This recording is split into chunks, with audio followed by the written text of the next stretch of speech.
न्याय संगत से मैं प्रणीत पाराशर। कानूनी एवं न्यायिक खबरों में आज की खबर हिंदुओं से है, हिंदू धर्म से है।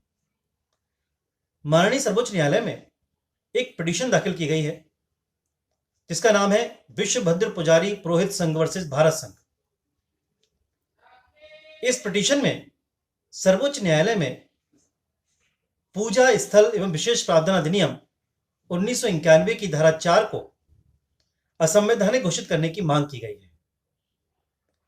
याचिकाकर्ता का कहना है कि इस अधिनियम की धारा 4 की उपधारा 1 और 2 भारत के संविधान के अनुच्छेद 14, अनुच्छेद 15, अनुच्छेद 25, अनुच्छेद 26 एवं अनुच्छेद 29(1) का उल्लंघन करते हैं।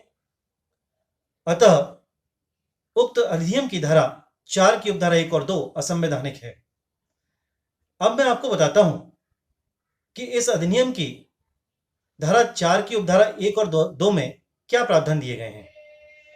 अधिनियम की धारा 4 की उपधारा 1 कहती है कि एतद द्वारा घोषणा की जाती है कि 15 अगस्त 1947 को विद्यमान पूजा स्थल का धार्मिक स्वरूप वैसा ही रहेगा जैसा कि उस दिन था, अर्थात 15 अगस्त 1947 को था, उसी रूप में धार्मिक स्थल बने रहेंगे।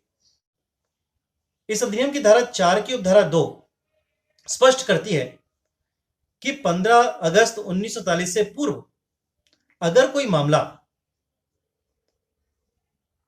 पूजा स्थल के स्वरूप को लेकर 15 अगस्त 1947 के दिन कोई मुकदमा, कोई अपील या कोई अन्य कार्यवाही चालू है तो वो समाप्त कर दी जाएगी।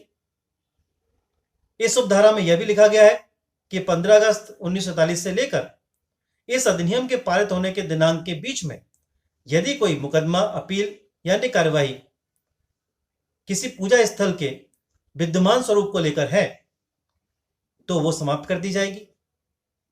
और इस उपधारा में यह भी उल्लेख है कि यदि अधिनियम के पारित होने के बाद यदि कोई मामला ऐसा आता है जो पूजा स्थल के धार्मिक स्वरूप को, उसके रूप को बदलने के लिए है या उसमें परिवर्तन लाने के लिए है, तो ऐसा कोई मामला अब दाखिल नहीं किया जाएगा, न कोई अपील की जाएगी और न कोई अन्य कार्यवाही की जाएगी। इस प्रकार से ये दोनों उपधाराएं विशेष तौर पर हिंदुओं के मंदिर, मठों और उनके पूजा स्थलों को लेकर है। अतः याचिकाकर्ता के अनुसार ये हिंदुओं के मौलिक अधिकारों को, जो कि संविधान के अनुच्छेद 14, 15, 26, 25 एवं 29(1) में दिए गए हैं, उनका उल्लंघन करती है। याचिका में यह भी कहा गया है कि उक्त अधिनियम ने हिंदुओं की धार्मिक स्थिति पर एक अन्य धर्म द्वारा जो अतिक्रमण किया गया है और उस अतिक्रमण के विरोध में अब हिंदू इस अधिनियम के पारित होने के बाद न तो कोई उपचार प्राप्त कर सकते हैं और न उन्हें कोई कानूनी कार्रवाई करने का अधिकार है।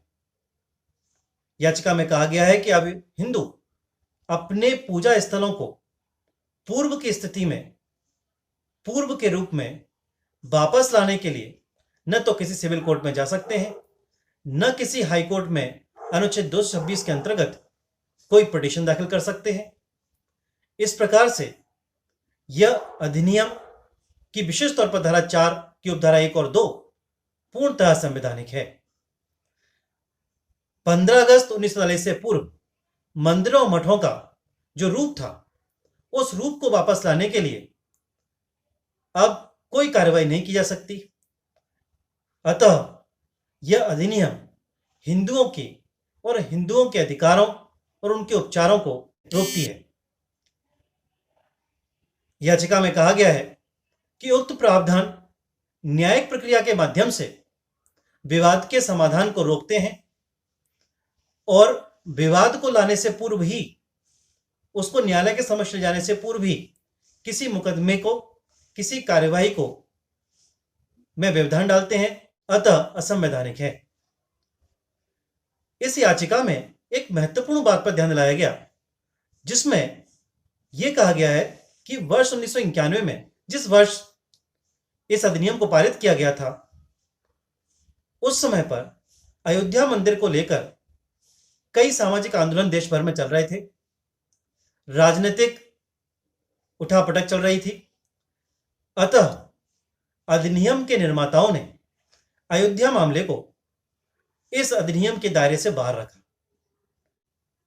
परिणाम यह हुआ कि विगत 9 नवंबर 2019 को अयोध्या मामले पर निर्णय आया और उसमें हिंदुओं के दावे को ठीक ठहराते हुए वर्तमान में 500 वर्ष पुराने विवाद का हल निकला और आज मंदिर का निर्माण हो रहा है। अगर अयोध्या मामले को इस अधिनियम के दायरे से बाहर न रखा गया होता तो पूरी तरह से हिंदुओं को न्याय से वंचित होना पड़ता और अपने दावे को वो किसी प्रकार से साबित नहीं कर पाते। अतः इस प्रकार के बहुत सारे मंदिर ऐसे हैं, बहुत सारे मठ ऐसे हैं, पूजा स्थल ऐसे हैं जिन पर अतिक्रमण करके दूसरी ताकतवर शक्तियों ने उसके रूप को बदल दिया है, उसमें परिवर्तन कर दिया है। अगर यह अधिनियम लागू रहा तो हिंदुओं की भावनाओं को ठेस पहुंचेगी और वो पूर्व में अपने पूजा स्थलों का जो रूप था उसको वापस प्राप्त नहीं कर सकेंगे। इस तरह से यह अधिनियम पूर्णतः संवैधानिक है और एक हिंदू होने के नाते और भारत के सबसे बड़े धर्म का एक सदस्य होने के नाते मेरी व्यक्तिगत राय यह है कि ऐसे अधिनियम पारित करना किसी राजनीतिक लक्ष्य को सिद्ध करना हो सकता है। भारत जैसे देश के अंदर ऐसे अधिनियमों की कोई आवश्यकता नहीं है।